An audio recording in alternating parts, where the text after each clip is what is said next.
So by watching and tuning into today's San Francisco 49ers report, you're going to get the opportunity to get to know this team a little bit better and become a smarter Niner fan, because we're going to take a look at all of the starters for San Francisco going into the 2023 season. And we start off at the quarterback position. Of course, Brock Purdy, he's come off that elbow surgery. He's progressed really well in his rehab, well ahead of schedule. I know at the time of that operation back in March, I had a lot of questions about whether or not he was going to be on the field week 1 against Pittsburgh.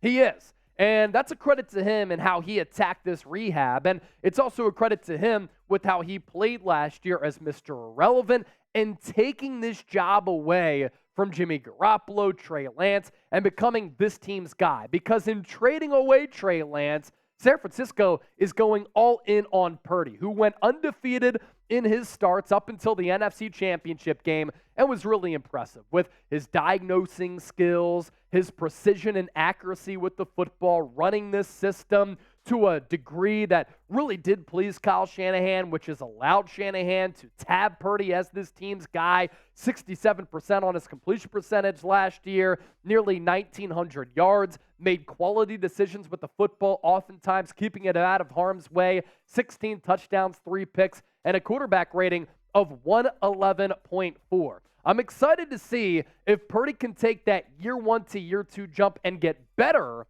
or on the contrasting point of view of that point, our defense is going to be able to figure him out. It's going to be a monster season for Purdy, and if he does get better, the ceiling of this offense is unlimited.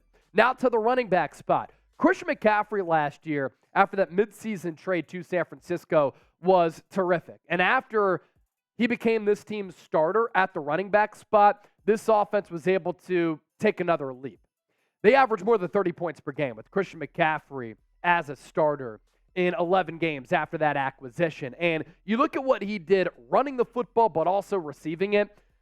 I thought he should have been more in the conversation of being the NFL MVP just because of how important of a role he played for this Niners offense. He ran it 159 times for 746 yards, averaged nearly 5 yards per carry with 6 touchdowns, along at 38, but also his impact as a wide receiver was impressive, both in the slot, but also out of the backfield. And I can't wait to see what more wrinkles Kyle Shanahan has with McCaffrey this year, and hopefully he can catch the football a little bit more as a slot to conserve his body a little bit. 52 catches, 464 yards. So in 11 games, he combined for more than 1,100 yards of total offense. If he stays healthy this year, what is he going to be able to do in 2023? I can't wait to see it.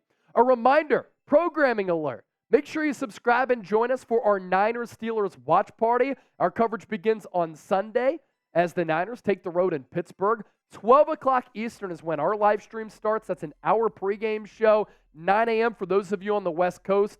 We're approaching 100,000 subscribers. Help us get there and get that plaque from YouTube by hitting that sub button right now. From quarterback and running back to wide receiver, your starters, Brandon Aiyuk, Deebo Samuel, and Jauan Jennings. I think that Aiyuk has emerged as this team's number 1 pass catcher. I think that Deebo is still one of the best weapons and Swiss Army knives in the NFL. And Jauan Jennings, he's become Mr. Reliable for this offense. Outside of those guys, you have Ray McCloud, whose status for Sunday is unknown because of that wrist surgery. Ronnie Bell able to make this team, looking as though he's going to be a steal as a former 7th-round pick. Danny Gray still banged up too. But for Aiyuk and Deebo, they can really insert themselves as one of the best wide receiver duos in the NFL. And a lot of that leans on Deebo becoming the player in 2023 that he was in 2021 as compared to the guy that he was last year, when he admitted the contract situation did play a role in him being banged up, him getting injured, and the production kind of falling off a cliff. Receptions went down by 21. Receiving yards went down by more than half.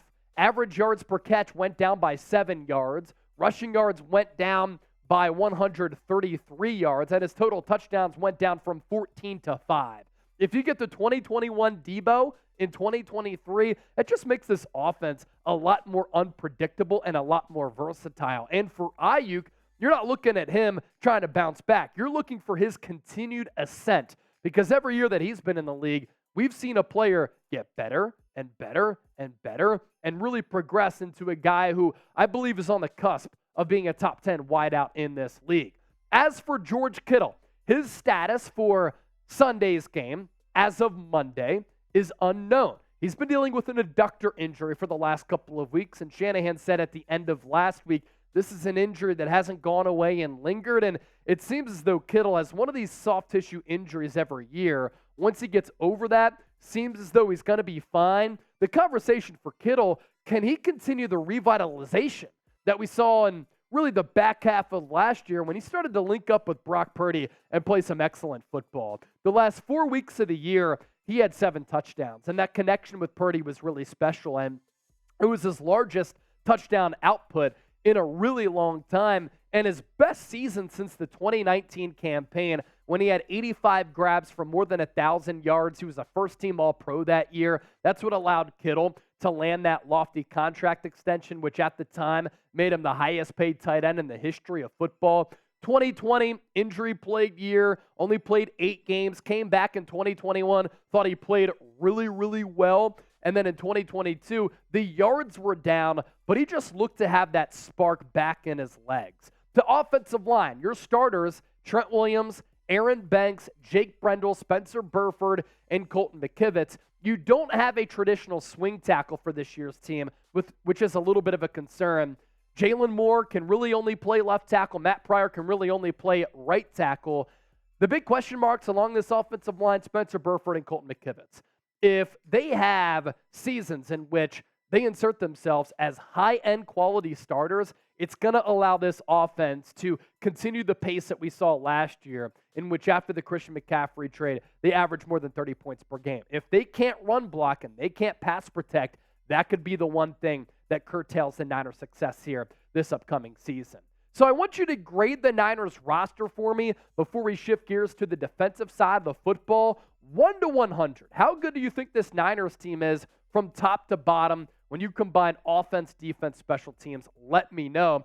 And if you want to get geared up for the regular season and support the show, our San Francisco shirts are available using that link down below, chatsports.com/SF, available in red as well as black. We'll put that link in the comment section and in the description of this video. For those of you who watch the watch parties, you know the San Francisco chant is certainly a staple of those. And if you want to support the squad, you can do that as well.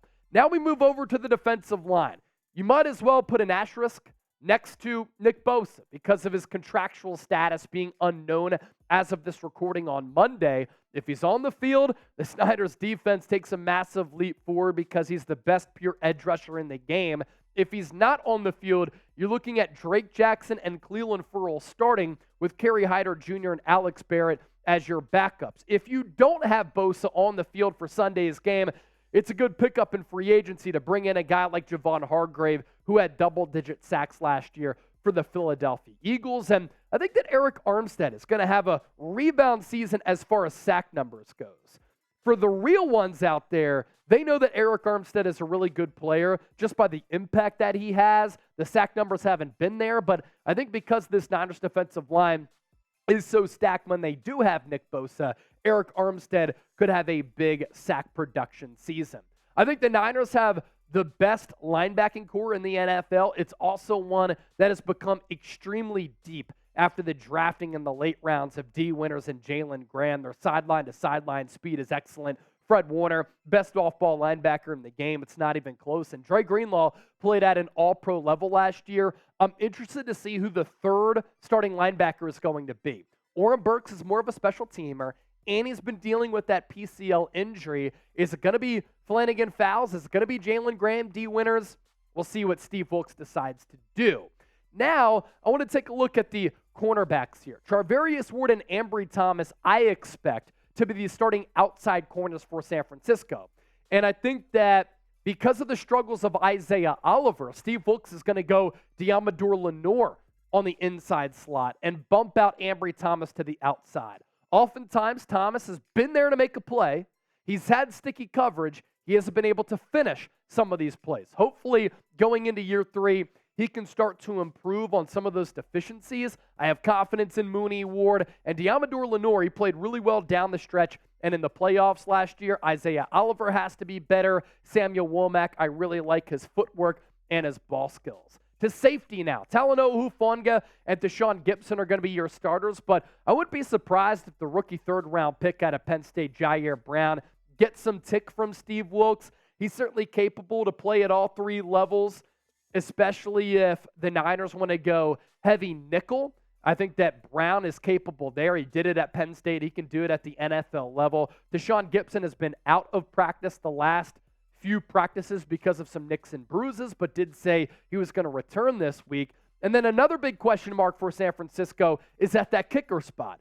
Jake Moody is progressing well. If he's okay, he will be this team's kicker.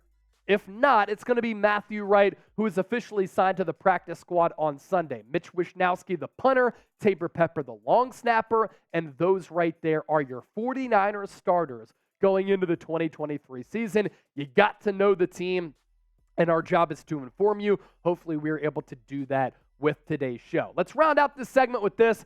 How many games do you think San Francisco is going to win in 2023? I think they're somewhere between that 11 and 13 win range. You let me know down in the chat right now.